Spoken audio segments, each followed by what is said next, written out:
જય સ્વામિનારાયણ. આજની ગુણાનુવાદ સભામાં પધારેલા દરેક નાના મોટાને મારા જય સ્વામિનારાયણ.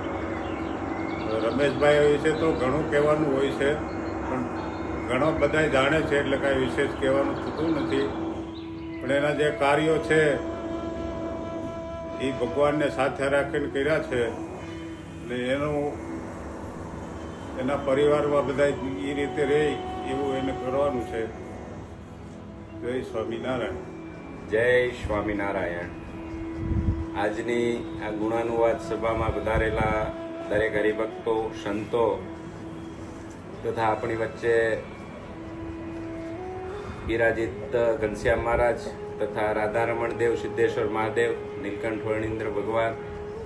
હવે આજે હું તમને એક વાત કહીશ કે અત્યાર સુધીમાં દરેક વક્તાઓએ પોતાના વક્તવ્યો આપ્યા અને હજુ પણ આપશે, પણ દરેક આજે આપણે જેના ગુણાનુવાદની ગુણ ગાઈએ છીએ તો આપણે એક સમજી લો કે કોઈ પણ એક ફિલ્ડના વ્યક્તિ હોય, જેમ કે માઇકલ બોલ્ટને લઈ લો, એની ફિલ્ડનો નંબર 1 ખેલાડી છે, એથ્લેટ્સ છે, પણ એ ગમે એટલું દોડશે છતાં પણ તે F1 રેસની ગાડી હશે તેને માત નહીં આપી શકે. એવી જ રીતે આપણે આજે દરેક વક્તવ્ય આપી રહ્યા છીએ એ દરેક પોતપોતાના ફિલ્ડમાં માસ્ટર છે. જેમ કે કોઈ સારા સંત છે, કોઈ સારા પિતા છે, કોઈ સારા ડોક્ટર છે, કોઈ સારા સોશિયલ એક્ટિવિસ્ટ છે, પરંતુ આપણે જેના ગુણ ગાવા જઈ રહ્યા છીએ અથવા તો દરેક વ્યક્તિ જેના ગુણ ગાય છે એક એવા વ્યક્તિ હતા કે જે દરેક ફિલ્ડની અંદર નંબર 1 હતા. જેમ કે જ્યારે અહીંયાની વાત કરીએ તો મંદિર બનાવવાનો વિચાર લગભગ 30 વર્ષથી ચાલતો હતો, પરંતુ કોઈને કોઈ અડચણોને લીધે એ કામ આગળ નહોતું વધી શક્યું. જ્યારે એ કામ રમેશ કાકાને સોંપવામાં આવ્યું, એણે અથાગ પરિશ્રમ કર્યો અને નાનાથી માંડી અને મોટા હરિભક્તોને, આચાર્ય મહારાજને, સંતોને, નાના સંતોને તથા યુવાનોને સાથે રાખી અને જે કામ પાર પાડ્યું છે તે અવિશ્વસનીય છે. તેમજ પારિવારિક રીતે જોઈએ તો નાનામાં નાના વ્યક્તિ હોય, આજે એ 30 વર્ષથી યુએસએમાં સેટ થયેલા છે, છતાં પણ જુનાગઢની અંદર, રાજકોટની અંદર, માંગરોળ, લોજ, જ્યાં જ્યાં તેઓએ કામ કરેલું છે, એના સંતો, ત્યાંના હરિભક્તો નહીં, ઇવન એ લોકોને આજ પણ કોઈ પણ સમસ્યા આવે છે તો એ રમેશભાઈને યાદ કરે છે, રમેશભાઈને કોલ કરે છે. હું જ્યારે ઇન્ડિયા આવે છે 1 મહિનો એમની સાથે રહું છું, એવા વ્યક્તિના કોલ આવે છે કે જેને હું પણ નથી ઓળખતો. હાલાકી મારે વર્ષમાં 2 વખત જુનાગઢ જવાનું થાય છે, છતાં પણ મને નથી કોઈ ઓળખતા. એ 30 વર્ષથી જુનાગઢ છોડી ગયા છે, છતાં પણ એને ભૂલી નથી શકતા. આ એક એનું વ્યક્તિત્વ હતું અને આના લીધે એને હું મલ્ટી ટેલેન્ટેડ વ્યક્તિ કહું છું. એના માટે હું અને મારો પરિવાર સદૈવ ગર્વ અનુભવતા રહીશું. અને અત્યાર સુધીમાં એણે જે કાર્ય કર્યું છે એ કાર્ય અથાગ પરિશ્રમ કરીને કર્યું છે. હવે આપણું મંદિર તૈયાર થઈ ગયું છે.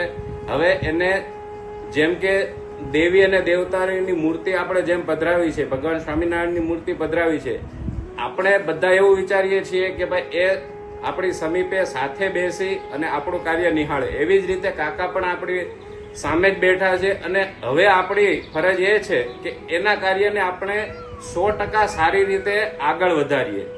અસ્તુ. જય સ્વામિનારાયણ. રમેશભાઈ ધાનાણીને આજે ધામમાં ગયા અને 1 વર્ષ આજે પૂરું થાય છે. રમેશભાઈના ઉજળા જીવન વિશે જો વાત કરીએ તો રમેશભાઈ એનું આખું જીવન છે એ સ્વામિનારાયણ ભગવાનના ચરણોમાં સમર્પિત કરેલું કહેવાય. કેમ કે એણે જે વિદેશની ધરતી ઉપર આવી અને જ્યાં આપણો સંપ્રદાયનું કોઈ ના હોય, આપણો સમાજનું કોઈ ના હોય, છતાંય પણ એણે એક એવા વિસ્તારની અંદર એક મંદિરનું નિર્માણ કર્યું એકલા હાથે. પછી જેમ જેમ એને સફળતા મળતી ગઈ એમ એમ હરિભક્તોનો એને મળતા ગયા. મંદિરનું કામ, મંદિર નાનું કર્યું, મંદિર નાનામાંથી મોટું કરવાનું હતું, મંદિર મોટું થયું. મંદિરની મૂર્તિ, મંદિરનું સિંહાસન, મંદિરના મૂર્તિના વાઘા દરેક વસ્તુ જેમ કે ઘરેણાં છે, આ છે તે છે, બધી વસ્તુનો અંદર ઝીણામાં ઝીણી વસ્તુનું ધ્યાન રાખી અને ઇન્ડિયાથી લઈ અને એણે અમેરિકા બધું પહોંચતું કરી અને એક ભવ્ય મંદિરનું નિર્માણ કર્યું. એ નિર્માણની અંદર રમેશભાઈ તન મન ધન બધું સમર્પિત કરેલું છે.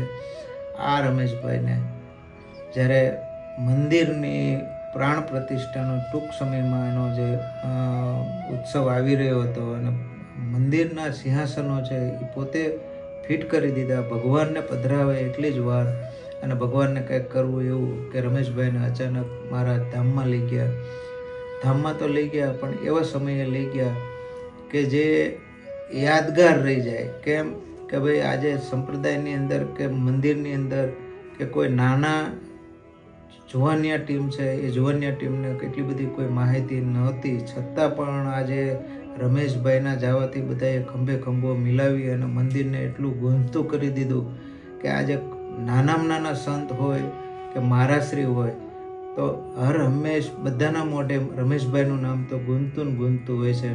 વડતાલનો સમય હતો, એટલી મોટી જનમેદની, એટલા મોટા બધાએ સાંભળતા હતા, છતાં પણ મહારાશ્રીએ એક રમેશભાઈને યાદ કરી અને એમને બિરદાવ્યા હતા. આવા રમેશભાઈ કે જેમનું જીવન છે સદાય સ્વામિનારાયણ ભગવાનને સમર્પિત કરેલું હતું. તો આજના તારીખે રમેશભાઈને સ્વામિનારાયણ ભગવાન એના ચરણ કમળનું અખંડ સુખ આપે એવી ભગવાનના ચરણ કમળમાં પ્રાર્થના અસ્તુ. જય સ્વામિનારાયણ. જય સ્વામિનારાયણ. સભામાં પધારેલા દરેક ભક્તજનોને ભાવપૂર્વક જય સ્વામિનારાયણ. આજે આપણે રમેશ કાકાની ગુણાનુવાદ સભામાં ભેગા થયા છીએ. તો એમાંથી આપણે કંઈક સારો ગુણ હોય એ ગ્રહણ કરવાનો છે, એના માટે આપણે ભેગા થયા છીએ. તો મારી જો વાત કરું તો અમે નાનપણથી રમેશ કાકા સાથે નાના મોટા થયેલા છીએ અને અમને ગર્વ છે કે અમે આ પરિવારમાં અમને જન્મ મળેલો છે. બાળપણમાં કાકા જુનાગઢ મંદિરમાં બાળ સભા ચલાવતા અને અમને જો ન આવડે તો મારીને પણ જનમંગલના સ્તોત્ર શીખડાવેલા છે અને મારા સિવાય પણ ઘણા બધા લોકોને શીખડાવેલા છે જે આજે પોતપોતાના ક્ષેત્રમાં અલગ અલગ રીતે કામ કરે છે. પણ નાનપણથી જે સંસ્કાર આપેલા હતા એ આજે પણ અમને લોકોને કામ આવી રહ્યા છે. બીજું કે એની અંદર એક સારો ગુણ હતો, હંમેશા પ્રસન્નતા જોવા મળતી. કોઈ પણ વ્યક્તિ એવો નહીં હોય જેને એને ક્યારેય ઉદાસ જોયેલા હશે. હંમેશા પ્રસન્નતા, એને જોઈએ તો આપણી પણ ઉદાસી દૂર થઈ જાય. તો આ એક ગુણ આપણે એનામાંથી જરૂર શીખી શકીએ છીએ. એના કેટલાક બેન્ચમાર્ક શબ્દો હતા તે તમે લોકોએ પણ જરૂર સાંભળ્યા હશે. જેમ કે આપણે કોઈ સારું કાર્ય કર્યું હોય અથવા ઘરે જમવાનું બહુ બનાવેલું હોય સરસ મજાનું, એટલે તરત જ વખાણ કરે, સરસ. આવો શબ્દ તમને જરૂરથી સાંભળવા મળેલો હશે. આવી રીતે જ્યારે પણ બીજાના કાર્યને તમે બિરદાવો ત્યારે સામેવાળાને પણ પોતાનું કાર્ય કર્યાનો સંતોષ અને ખુશી મળે છે. તો આ એક ગુણ પણ એનામાંથી ચોક્કસ આપણે ગ્રહણ કરી શકીએ. એ સિવાય અથાગ પરિશ્રમ, ક્યારેય થાકનું નામો નિશાન નહીં. એ દિવસ રાત ગમે એટલી દોડાદોડી કરતા હોય પણ એનું શિડ્યુઅલ જે હોય એ ક્યારેય વિખાય નહીં.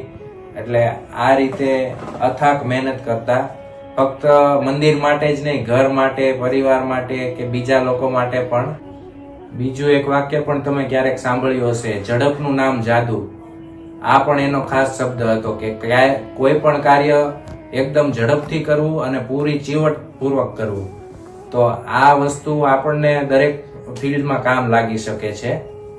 કાકાની સાથે અમે ઘણા બધા હિંડોળા, મંદિરોમાં કલર કામ, મિસ્ત્રી કામ, આવા ઘણા બધા કામ કરવાનો મોકો મળેલો છે. એટલે આ ટાઈપનું વ્યક્તિત્વ જે 360 ડિગ્રી બધી બાજુ ફેલાયેલું હોય, આવા આપણે બનવાનો પ્રયાસ કરીએ. છેલ્લે મને એક રવિન્દ્રનાથ ટાગોરની એક કવિતા યાદ આવે છે, who will take my work અવે આસ્ક ધ સેટિંગ સન. કે આથમી રહેલો સૂર્ય પૂછે છે કે મારું કામ કોણ આગળ લઈ જશે, મારું કામ દુનિયાને ઉર્જા આપવાનું, પ્રકાશ ફેલાવવાનું, પોઝિટિવિટી આપવાનું છે. આ કામ હવે આગળ કોણ લઈ જશે? Nobody replied, but from the corner an earthen lamp replied, I will, my lord, as better as I can. એટલે કે એક નાનો કોડિયા જેવો દીવો એ કહે છે કે હે સૂર્યદેવ, મારાથી જેટલું થાય એટલું હું તમારું કામ કરીશ.